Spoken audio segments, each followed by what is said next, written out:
Senate का करारदाद अपनी जगह, आप अक़वाम मुत्तहिदा से भी करारदाद पास करवा दे। 8 फरवरी को इलेक्शंस हो रही हैं और मैं ये क्यों कह रहा हूँ? मैं इसलिए कह रहा हूँ कि जस्टिस फाइज ईसा साहब ने ये कहा है कि पत्थर में लिखा हुआ है कि फरवरी 8 पे इलेक्शंस होंगे।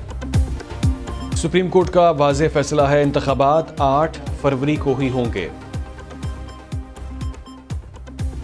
चीफ जस्टिस की बात में ज्यादा वजन है या चंद सेनेटर्स की? चीफ जस्टिस ने कहा पत्थर पर लकीर है, इलेक्शन 8 फरवरी को होंगे। बिलावल भुट्टो की सुप्रीम कोर्ट के बाहर मीडिया से गुफ्तगू, बोले बानी पीटीआई गुनाहगार नहीं तो उन्हें जेल में नहीं होना चाहिए। चेयरमैन पीपल्स पार्टी का बानी पीटीआई को मौक़िफ़ में तब्दीली लाने का भी मशवरा। कहा सियासत में जो रवायत डाली गई है उस पर साबिक़ वज़ीर आज़म को तौबा करनी होगी, तमाम स्टेक होल्डर्स को अपनी गलतियां दुरुस्त करनी चाहिए। बिलावल भुट्टो ने मजीद कहा कि जुल्फ़िकार भुट्टो रेफरेंस केस में सुप्रीम कोर्ट आए हैं, यकीन है चीफ जस्टिस हमारे साथ इंसाफ करेंगे।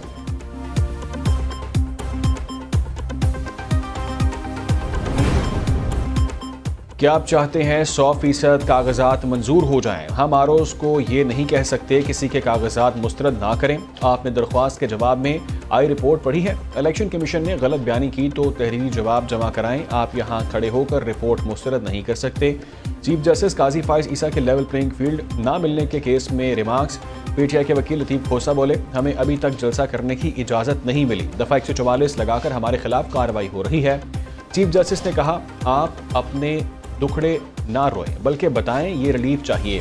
दफ़ा 144 और एमपीओ सब के लिए होगा, सिर्फ पीटीआई के लिए नहीं। अगर आप अदालत से कोई हुक्म चाहते हैं तो वो बताएं जो हम कर दें।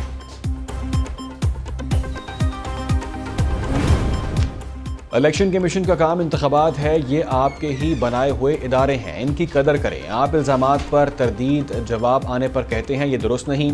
चीफ जस्टिस काजी फाइज ईसा का वकील लतीफ़ खोसा से मुकालमा, रिमार्क्स दिए आप हमें सवाल ही नहीं करने दे रहे। इस तरह करें, अदालती हुक्म भी आप खुद ही लिखवा लें। आप कह दें इलेक्शन कमीशन के सारे इख्तियारात अपने पास रख लें या फिर आइनी इदारे को ख़त्म कर दें। पूछा क्या पीटीआई को इलेक्शन चाहिए? वकील लतीफ़ खोसा ने कहा जी हाँ, हमें 100% इलेक्शन चाहिए। सुप्रीम कोर्ट में केस की समाअत 15 जनवरी तक मुलतवी।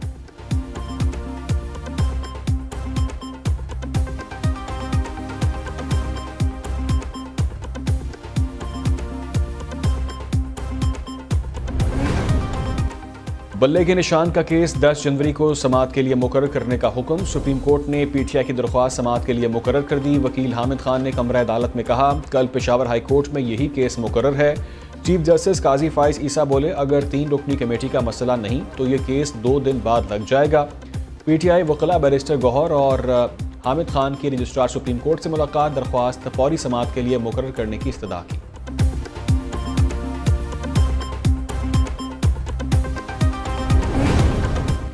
सानेहा 9 मई का जिम्मेदार कौन? हुकूमत की बनाई काबीना कमेटी ने तहकीकात शुरू कर दी। कमेटी के सरबराह वजीर कानून अहमद इरफान असलम की ज़ेर सदारत इजलास।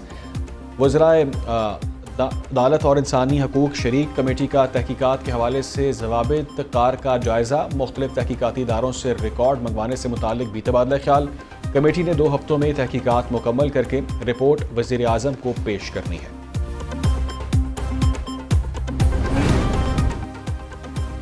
मुखालफीन मुकाबला करें, पटिशन के पीछे ना छुपें। 8 फरवरी को पूरे मुल्क में शेर धाड़ेगा। बिलावल साहब जहां से दिल चाहे इलेक्शन लड़ें, पाकिस्तान मुस्लिम लीग नून का है और रहेगा।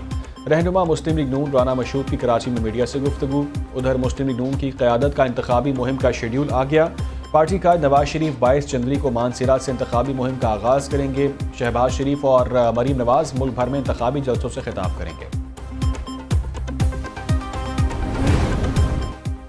जुल्फ़िकार अली भुट्टो की फांसी को अदालती कत्ल करार देने के सदारती रेफरेंस पर समाअत। जस्टिस नसीम अली शाह का इंटरव्यू कमरा अदालत में चलाया गया, मुतल्लिका हिस्सा ना मिल सका। सुप्रीम कोर्ट की टीवी से मौसूल इंटरव्यू की कॉपी फारूक नाइक को फराहम करने की हिदायत। चीफ जस्टिस काजी फाइज ईसा ने कहा कि फारूक नाइक साहब आपने हमें दुरुस्त कॉपी फराहम नहीं की, आप आइंदा समाअत पर इस इंटरव्यू से मुतालिक हिस्सा ढूंढ लाएं। फारूक एच नाइक बोले यूट्यूब से मैं इंटरव्यू हटा दिया गया है। अहमद रजा कसूरी ने कहा कि जस्टिस नसीम शाह ने अपनी किताब में सारा वाक़या लिखा है, किताब में जो लिखा गया है अगर उन पर दबाव था तो इस्तीफ़ा दे देते। चीफ जस्टिस बोले आप मुतल्लिका हिस्सा ढूंढ लें, अदालती वक्त ज़ाया ना करें। चीफ जस्टिस ने कहा क्या इसमें सुप्रीम कोर्ट कसूरवार है या फिर प्रोसिक्यूशन और उस वक्त का martial law administrator.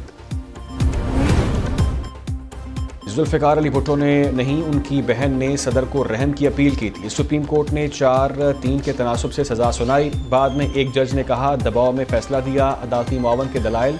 Justice Mansoor Ali Shah ने रिमार्क्स दिए कि सिर्फ इंटरव्यू देखकर तो नहीं कह सकते कि ये हुआ था।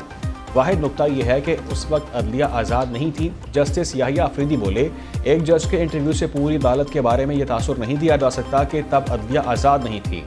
दूसरे जजेस भी थे जिन्होंने अपने नोटिस लिखे और इख्तलाफ किया। सुप्रीम कोर्ट में केस की समाअत तीसरे हफ्ते तक मुलतवी।